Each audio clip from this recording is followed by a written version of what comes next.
जोड़ में निकला है। हम्म। तो ये जो दोनों चरणों का कुल बढ़ा हुआ मतदान है, ये किस बात का संकेत है? इस बारे में चर्चा करने के लिए हमारे साथ सीएसएसपी के राष्ट्रीय संयोजक संजय कुमार जी हैं। अभी आलोक मिश्रा जी को भी जोड़ना था, जो बिहार में दैनिक जागरण के संपादक हैं। वो भी शायद कुछ असुविधा है तो जुड़ रहे हैं। तब तक हम लोग चर्चा की शुरुआत करते हैं। संजय जी नमस्कार, आपका बहुत हाँ, बहुत स्वागत नमस्कार। है। ये बढ़ा हुआ मतदान प्रतिशत किस बात को दर्शाता है? नमस्कार मिश्रा जी। देखिए, बढ़ा हुआ मतदान ये एक अभूतपूर्व है, बिहार के चुनावी इतिहास में अभूतपूर्व है। आज तक इतनी वोटिंग कभी नहीं हुई। तो मतलब एक साधारण बात तो नहीं है, यह निश्चित तौर पर एक जी असाधारण बात है। और कल जी दूसरे चरण में जो 67 पॉइंट समथिंग प्रतिशत जो वोटिंग हुआ है, वो जी संभावना यह है कि वो लगभग अभी 68-69% के आसपास वो हो जाएगा। जी और उसमें भी जो इलाके सीमांचल हैं, जैसे कटिहार है, किशनगंज है, पूर्णिया है, शिवहर है, मुजफ्फरपुर है, इन सब जगहों पे जबरदस्त मतदान हुआ है। जी तो दरअसल बिहार को अगर समझना है तो बिहार के पूरे तासीर में उसको समझना पड़ेगा। जी बिहार एक बार जो ठान लेता है फिर वो करके दिखाता है। जी जी 1974 में आंदोलन की शुरुआत वहीं से हुई थी और पूरे जी देश में एक प्रकार से आंदोलन फैल गया था। जी तो आज कुछ कुछ ऐसा लग रहा है कि बिहार में जो चुनाव हुआ है, चुनाव से ज्यादा महत्वपूर्ण मुझे लगता है कि बिहार पुनः एक ऐसे मोड़ पे खड़ा है जहां से बिहार कुछ आगे की ओर देख रहा है। अब जी वह आगे देखने के लिए क्या वह नीतीश कुमार के नेतृत्व में अपना विश्वास प्रकट कर रहा है या बदलाव के लिए प्रकट कर रहा है, ये तो रिजल्ट के बाद ही पता चलेगा। लेकिन मैं कुछ तथ्यात्मक चीजें रख दूं। जब जी कभी चुनावी इतिहास में 5-5.5% के आसपास विचलन होता है, जी तो अमूमन ये देखा गया, अमूमन क्या 90% से ज्यादा ऐसे कंडीशन में सत्ता में परिवर्तन होता है। तो चलिए फिर, लेकिन जो एग्जिट पोल आ रहे हैं, जो दिखाए जा रहे हैं, उसमें जी तो एनडीए की सरकार बनती हुई दिखाई जा रही है और बहुत ज्यादा ओवरवेलमिंग मेजोरिटी के साथ दिखाई जा रही है। जी मुझे लगता है कि यह एक अतिरंजना है, इतना जी ज्यादा तो नहीं है। एग्जिट पोल कहीं ना कहीं मिसकैलकुलेशन कर रहा है या पूरी तरीके से एक साइंटिफिक स्टडी नहीं हो पाई है। जी क्योंकि एग्जिट पोल में जो साइंटिफिक जो अप्रोच होना चाहिए, क्योंकि खास तौर से अभी तक किसी संस्था ने, किसी भी एजेंसी ने यह नहीं बताया कि किस पार्टी को कितना परसेंटेज ऑफ वोट मिल रहा है। जी सीटें मिल रही हैं, जिसका आकलन करना वाकई बहुत मुश्किल होता है। क्योंकि first pass the post system में जीत 1 वोट से भी होती है और जीत 25,000 वोट से भी होती है। और जहां पे वह सिस्टम जिसे कहते हैं एक लिस्ट सिस्टम होता है, जो कि या कह सकते हैं कि 50% प्लस एक जो मतदाता यानी बहुमत वाला जहां सिस्टम होता है, वहां पे दूसरे तरीके से विजेता और उपविजेता घोषित किया जाता है। जी बिहार के संदर्भ में इसीलिए मुझे लग रहा है कि बढ़ा हुआ मतदान क्या प्रशांत किशोर के प्रति तो आकर्षण नहीं है, लेकिन जी ग्राउंड रिपोर्ट यही कह रहा है कि शायद शुरुआती आकर्षण जरूर था। लेकिन उन्होंने कुछ मुद्दे बिल्कुल उठाए, जमीनी मुद्दे और बेहद विचारोत्तेजक मुद्दे थे। उसको लेकर वो सामने आए, लोगों में एक जिज्ञासा पैदा की, आकर्षण पैदा किया। और ऐसा लग रहा है कि 8% से कम तो वोट उनको नहीं मिलने जा रहा, ये मेरा आकलन है।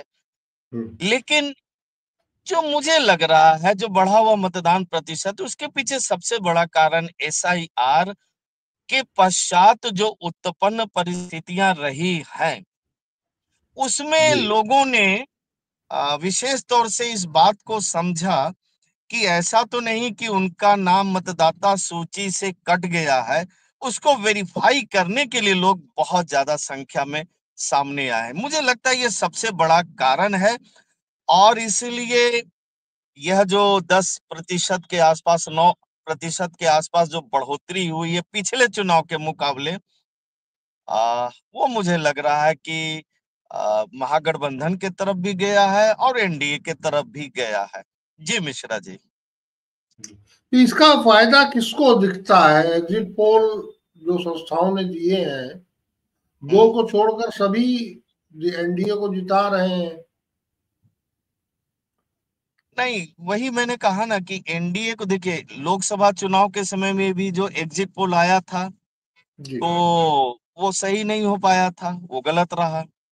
जी और उसके पीछे मुझे लगता है कि एग्जिट पोल जो करने वाली एजेंसीज हैं, वो जल्दी में है।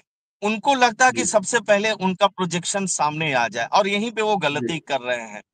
क्योंकि देखिए, जी ये एक पूरी मेथोडोलॉजी होती है। क्योंकि मैं इससे जुड़ा हुआ हूं, मैं इस चीज को जी समझता हूं कि अगर मेथोडोलॉजी साइंटिफिकली अगर आप करते हैं तो आप कभी नहीं गलत होंगे। एग्जिट पोल में तो गलत हो ही नहीं सकते हैं। जी जी बाकी प्री पोल में हो सकता है गलत आप हो जाए, ओपिनियन पोल में हो जाए, पोस्ट पोल में हो जाए, लेकिन एग्जिट पोल में गलत होने की संभावना बहुत नगण्य होती है।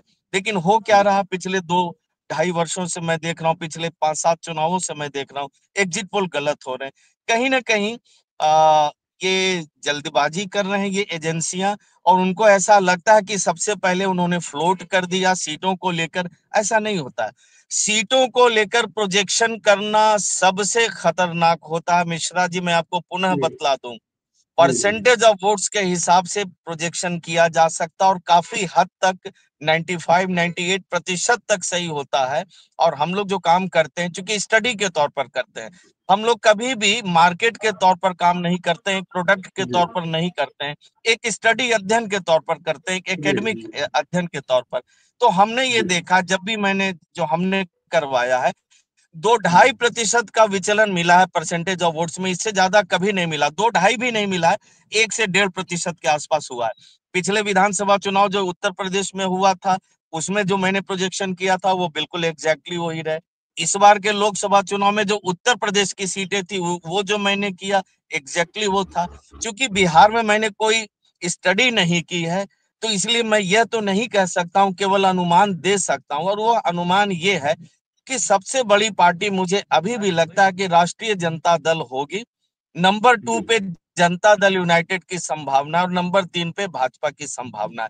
ये इस बात की जी संभावना मुझे ज्यादा लग रही है। ये भी हो सकता है कि जनता दल जी यूनाइटेड और भाजपा की सीट जो है, परस्पर पिछले साल जैसे पिछली बार था 2020 में, शायद वो इंटरचेंज हो जाए। क्योंकि जी कहीं ना कहीं नीतीश कुमार को एक प्रकार से भाजपा ने अगर घोषित कर दिया होता तो ये स्थिति नहीं होती। तब मैं कह सकता था कि हाँ, 140 150 सीटें एनडीए ला रही है। आज मैं ये कहने की स्थिति में नहीं हूं। अच्छा, दूसरी चीज ये भी है कि कहीं ना कहीं कांग्रेस और आरजेडी के बीच में भी थोड़ा सा गतिरोध रहा। लास्ट में शुरुआत बहुत अच्छी की, तो मैं ये भी नहीं कह सकता हूं कि बहुत अच्छी अंडरस्टैंडिंग कांग्रेस और राष्ट्रीय जनता दल की भी रही है। लेकिन पिछले जितने भी ओपिनियन पोल आ रहे थे, उसमें तेजस्वी यादव नंबर 1 पे चल रहे थे, और अभी भी नंबर 1 पर है। तो एक पॉपुलर सपोर्ट मुझे बिहार में साफ साफ दिखता हुआ लग रहा है तेजस्वी के नेतृत्व के प्रति। तो तेजस्वी के एक राष्ट्रीय जनता दल के वो नेता हैं, उप मुख्यमंत्री रह चुके हैं, और इसके अलावा जमीनी मुद्दे उठा रहे हैं। तो आखिर जब वो सबसे बड़े नेता के तौर पर चिन्हित किए जा रहे हैं, सारी एजेंसियां उनको उन्होंने की है, तो उनकी पार्टी को वोट भी मिलना चाहिए, तभी तो वो होंगे ना। ये लॉजिकल जो मुझे लगता है। जी इस जी नाते जी मुझे लगता है पिछली बार जो 75 सीट इनको आई थी, उसमें थोड़ी बहुत बढ़ोतरी की संभावना मुझे लग रही है। 23.5% उनको वोट मिला था, उसमें भी मुझे बढ़ोतरी की संभावना लग रही है। कोई बड़ी बात नहीं है, 26-27% ये पहुंच जाए, 2.5-3% के आसपास बढ़ोतरी हो सकती है। इसके अलावा कांग्रेस पिछली बार 9.5% थी, मुझे लगता है कि लगभग 8-8.5%, 1-8% या उसी के आसपास रह सकती है। तो लगभग, और इसके अलावा वीआईपी पार्टी है, इसके अलावा लेफ्ट पार्टीज है, तो 40-41% के आसपास मुझे गठबंधन दिख नजर आ रहा है। और लगभग 40% के आसपास मुझे एनडीए भी दिख रहा है। ये मुझे ऐसा आकलन लग रहा है। सीटों का प्रोजेक्शन करना बड़ा ही मुश्किल है, क्योंकि पिछली बार हिलसा विधानसभा में केवल 9 वोट से विक्ट्री हुई थी। केवल 9 वोट से। और जी। वहां 28 सीट ऐसी थी जहां 2000 से कम पे विक्ट्री मार्जिन रही थी, तो इसलिए सीटों का प्रोजेक्शन करना बड़ा ही मुश्किल हो जाता है। धन्यवाद संजय जी, आपसे अच्छी चर्चा हुई, आपने बढ़िया जी जानकारियां दी। जी जी सो जी जी अभी जी जी, थैंक यू। हाल में ही बिहार का दौरा करके आए पत्रकार अनुराग जी शुक्ला जी जी जी हमारे साथ जुड़ रहे हैं। ये जी जी जी बताएंगे जो पोलिंग सर्वे आए हैं, मतदान पूर्व जो निष्कर्ष निकाले हैं विभिन्न संस्थाओं ने, उनके बारे में उनका क्या आकलन है? जी अनुराग जी। मैं अभी मानवेंद्र जी की बातें सुन रहा था जुड़ने से पहले। तो संजय जी की। संजय जी, मानवेंद्र लिख के आ रहा था। अरे संजय जी की बातें मैं सुन रहा था लिख के।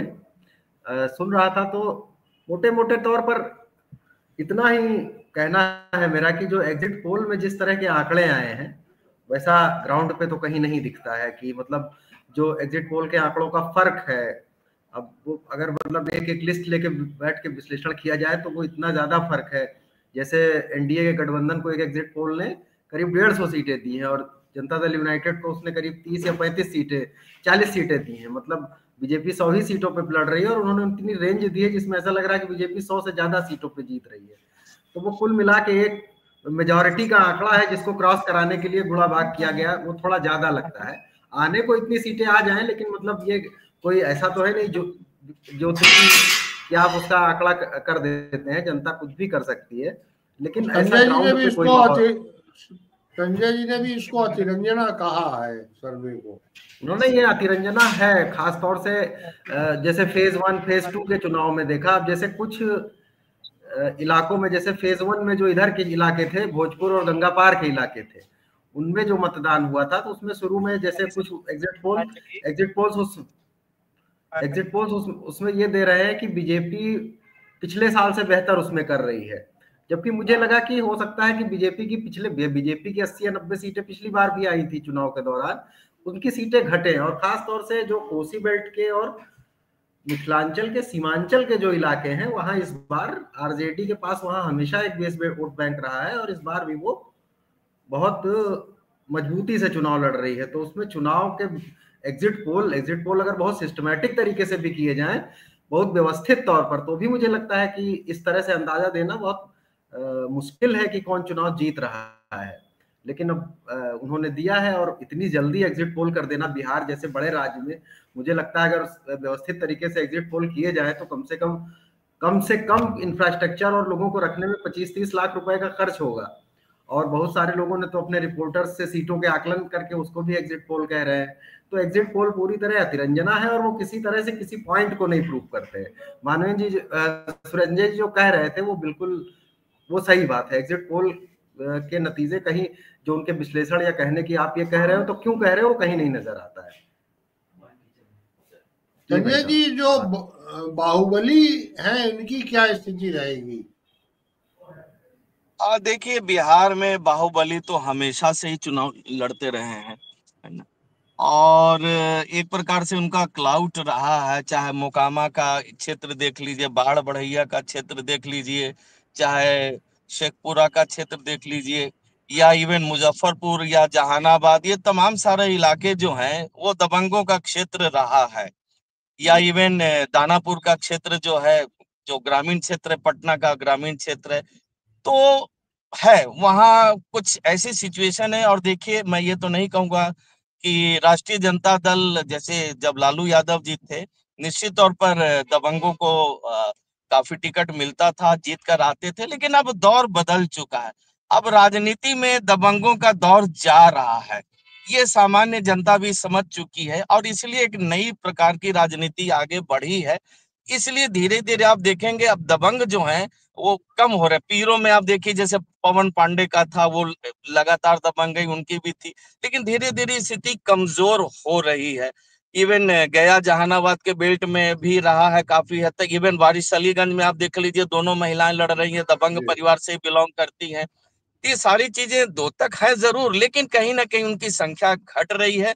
अब जो सही मायने में जो मुद्दों पे बात करें, जो वास्तविकता की बात करें, जो रोजगार और पलायन और विकास की बात करें, उस पे जनता अपने आप को ज्यादा कनेक्ट महसूस कर रही है। और एक चीज मैं आपको और बता दूं, इस बार कहीं ना कहीं मुझे ऐसा लगता है कि शायद बिहार ने जाति धर्म के आधार पर तो खैर बिल्कुल वोट नहीं किया, जाति की जो एक संरचना है उससे भी बाहर निकलकर वोट करने की कोशिश की है। बहुत ही छोटा सा हिस्सा मुझे दिख रहा है, और ये इस बात की वानगी है, इसीलिए बिहार के लोगों ने बढ़ चढ़कर वोट में हिस्सा लिया। और पलायन बहुत बड़ा मुद्दा है, कहीं ना कहीं इस चीज को मानना पड़ेगा। आने वाले समय में बिहार के लिए पलायन सबसे बड़ा मुद्दा बनेगा, और बिहार में उद्योग धंधे, बिहार में ही रोजगार मिले, बिहार की खेती आगे बढ़े। नीतीश कुमार जी ने निश्चित तौर पर बिजली और सड़क के मामले में बेहतरीन काम किया, लेकिन शिक्षा की गुणवत्ता को लेकर बहुत सारे सवाल हुए हैं, वो भी एक बड़ा इशू है। लेकिन ये इश्यूज हैं, धीरे धीरे राजनीति ऐसे ही बदलती है। मुझे लगता है कि दबंगों का दौर खत्म हो रहा है, अभी खत्म हुआ नहीं है, लेकिन आने वाले समय में बिहार अपने पुराने गौरवशाली अतीत को जरूर प्राप्त करेगा।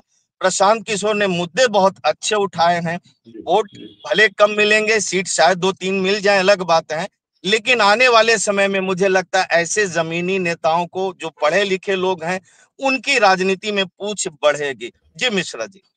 जी अनुराग जी, क्या प्रशांत किशोर के बारे में आपका क्या आकलन है? देखिए प्रशांत किशोर, हेलो, आवाज आ रही है मेरी आपको? हाँ, बढ़िया बढ़िया बढ़िया। प्रशांत किशोर जी के मतलब मेरा आकलन यह है कि जब चुनाव शुरू हुआ था तब उन्होंने बहुत तेजी से मोमेंटम पकड़ा था, और उनकी जो मैंने जो रीड किया, उनकी जो पदयात्राएं और जनसंपर्क अभियान थे वो सीमांचल और मिथिलांचल और कोसी के इलाके में ज्यादा थे, और वहां पर उन्होंने बड़ा सघन तरीके से, जो संजय जी कह रहे थे कि मुद्दे उन्होंने अच्छे उठाए। जाहिर सी बात है, शिक्षा और पलायन का मुद्दा उन्होंने उठाया, परिवारवाद का मुद्दा उठाया, नेताओं की डिग्री, भ्रष्टाचार के मुद्दे उठाए, जो वाकई में वास्तविक मुद्दे हैं।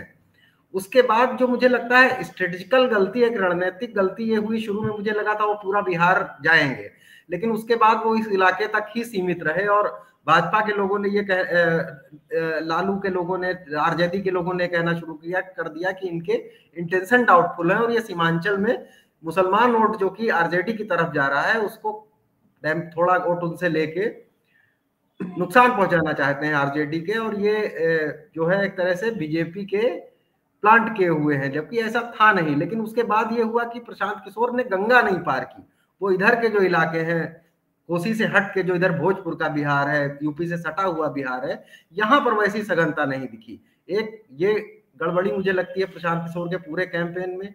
दूसरी बात मुझे ये लगती है कि खुद चुनाव न लड़ने का उनका फैसला, ये बहुत मतलब गलत रहा पार्टी की दृष्टि से। वो पढ़ने से मतलब अगर वो चुनाव लड़ते तो वो काफी मजबूती से लड़ते, और जो छवि निर्माण है वो ज्यादा तेज होता कि नहीं प्रशांत खुद रह रहे हैं, अपने गढ़ में आके चुनौती दे रहे हैं। उसमें वो शुरू में कह रहे थे हाँ लड़ूंगा, बाद में वो पीछे हटे। तो वो पैन बिहार चुनाव लड़े तो ही हैं दोनों, और वोट उनके शुरू में ऐसा लग रहा था कि वो एनडीए और आरजेडी दोनों को थोड़ा थोड़ा नुकसान पहुंचाएंगे। एनडीए में जो थोड़ा ऊंची जातियों के लोग थे वो कह रहे थे नहीं बदलना है, और सीमांचल में ऐसा लग रहा था कि वो मुसलमानों के थोड़े वोट ला सकते हैं, लेकिन बाद में उनका टेम्पो थोड़ा डाउन हुआ। और अभी के जो लोग कह रहे हैं, आकलन जो चुनाव के दिन जो लोग वहां पर थे वो ये कह रहे थे कि प्रशांत किशोर ने जो भी वोट खींचा है उसमें से रुपए में 60 पैसे उन्होंने एनडीए का ही नुकसान किया है। अगर ऐसा हुआ तो जो सीमांचल का और मिथिलांचल का इलाका है वहां पर थोड़ी डेंट एनडीए को आ सकती है सीटों के फर्क के हिसाब से। तो प्रशांत किशोर की गलतियां यही है, बाकी उनके मुद्दे ठीक थे, पढ़े लिखे आदमी है, लेकिन राजनीति की जो चक्की है वो बहुत धीरे धीरे पीसती है और महीन पीसती है, तो उनको थोड़ा वक्त अभी लेना चाहिए, बिहार में काम करना चाहिए। और ऐसा मुझे लगता है कि प्रशांत किशोर इस बार तो नहीं, हाँ उनके उठाए मुद्दे प्रासंगिक हैं, बाकी वो अभी उन्हें वक्त देना चाहिए बिहार में, और वक्त देना चाहिए, धीरे धीरे वो मुद्दे आएंगे धरातल पे। चर्चा आज की बहुत ही सार्थक रही, संजय जी के विचार बहुत ही पड़ताल करते हुए गहरे निष्कर्ष के साथ में सामने आए। हमारे कुछ मेहमान जुड़ने थे जो तकनीकी असुविधा के कारण नहीं शामिल हो सके। आलोक मिश्रा जी बिहार में दैनिक जागरण के संपादक हैं, उनको जोड़ना था, कुमार दिनेश जी को जोड़ना था। तो हम लोग इसी निष्कर्ष के साथ चर्चा को विराम देते हैं कि ये जो मतदान पूर्व सर्वेक्षण आए हैं ये तर्कपूर्ण नहीं है, इसमें विसंगतियां हैं और ये सटीक नहीं है। बिल्कुल बिल्कुल, हम लोग 14 को शाम को जुड़ेंगे या उसके बाद जी जब भी होगा। जी शाम जी हमारे लिए थोड़ा बेटर होता है, शाम को 5-6 जी बजे के जी आसपास, जी क्योंकि जी दिन में जी थोड़ी व्यस्तता होती है। और जी अनुराग जी का क्या नाम, अनुराग जी ना, बहुत ही अनुराग शानदार इनकी अनुराग। जी, बहुत ही महीन दृष्टि अनुराग जी ने जो बात कही है वो बिल्कुल सही कही है। और शुरुआत प्रशांत किशोर जी ने जो किया था लाजवाब था। लेकिन कोई बात नहीं, राजनीति में ये होता है। एक नई दिशा, एक नए तरीके का प्रयोग उन्होंने किया है बिहार में। और इसलिए मुझे लगता है कि बिहार को आशा नहीं छोड़नी चाहिए। राजनीति में हार और जीत तो देखिए लगी रहती है, जी लेकिन जी जी अच्छे मुद्दों के साथ, अच्छे वो व्यक्तियों उतरे के हैं। साथ, साफ सुथरे व्यक्तियों के साथ राजनीति को आगे बढ़ना चाहिए और दबंगों को और भ्रष्ट लोगों को हतोत्साहित जरूर करना चाहिए। जी यही जी असली उद्देश्य है राजनीति का। जी तो बहुत बहुत ठीक है। धन्यवाद, बिल्कुल थैंक यही। यू। बहुत बहुत धन्यवाद धन्यवाद साहब संजय जी। आपको, संजय जी को।